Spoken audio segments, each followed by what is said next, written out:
Sebelum memulai video ini, saudara tolong bantu klik tombol subscribe ya, dan klik tombol loncengnya, agar ketika video baru muncul akan terupdate.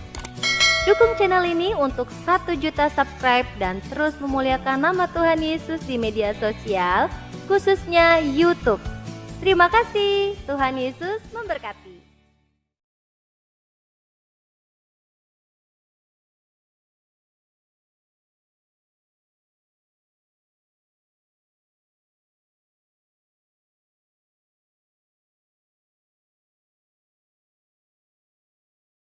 I was born into a Muslim family.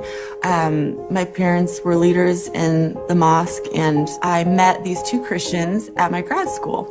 We just realized, okay, we definitely are both very strong in our faiths, but we can't both be right. We can both be wrong. Like, logically in my mind, it's like, okay, we can both be wrong about Jesus for sure, but we can't both be right.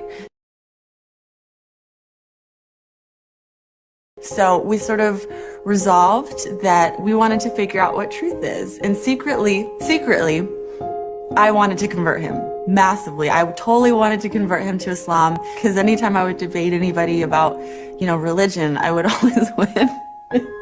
And so he gave me a Bible, I gave him a Quran, and we started to just sort of do our own research. And I would come with my bullet points and he would come with his. And truth be told, since I was an American Muslim being surrounded by non-Muslims, of course I knew exactly what I believed, why, and had all the arguments.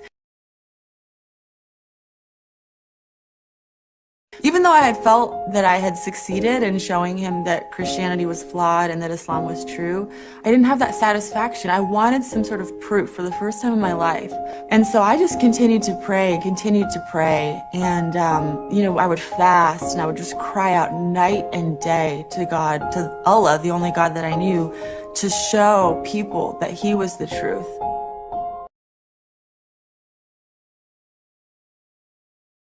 I started to just really have a lot of torment. I just thought maybe I was going crazy for the first time. But it was like I couldn't think anymore. And especially as somebody studying to be a doctor and, science background, to lose your mind is really a very low point, to say the least. So there was one day where I was probably at my lowest point. I was just crying, praying to Allah and saying, I can't do this one more day.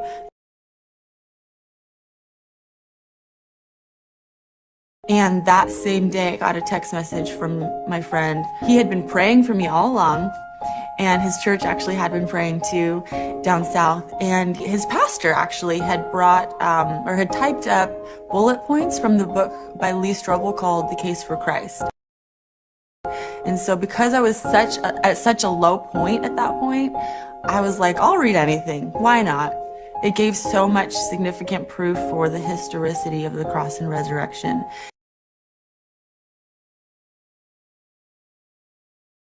And I started to read the Bible again. I was reading it as though it actually could have happened.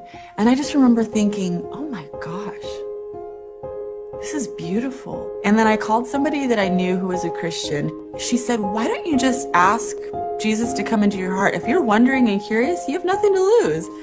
And, little did she know, if a Muslim asks Jesus into their heart, it's hell for eternity.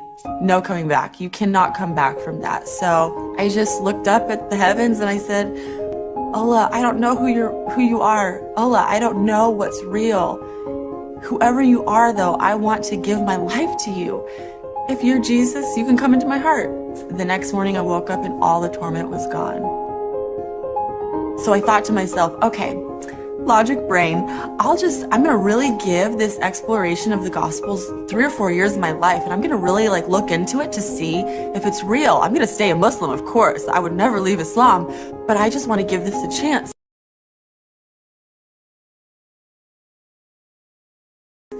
And so I just basically went to church that Sunday, and some signs had happened that week, all pointing to Jesus. And that Sunday morning, the pastor was preaching and people were raising their hands, and I just kind of sat through it. But my heart just wanted to worship. And when the altar call came, we all bowed our heads, and the pastor just said, I feel like there's someone in here that wants to give their life to Jesus, but they don't even know what that means, and they're really scared. And I just said, enough is enough. It's taking me more faith to not believe in Jesus than to believe in him. He's my first experience with love.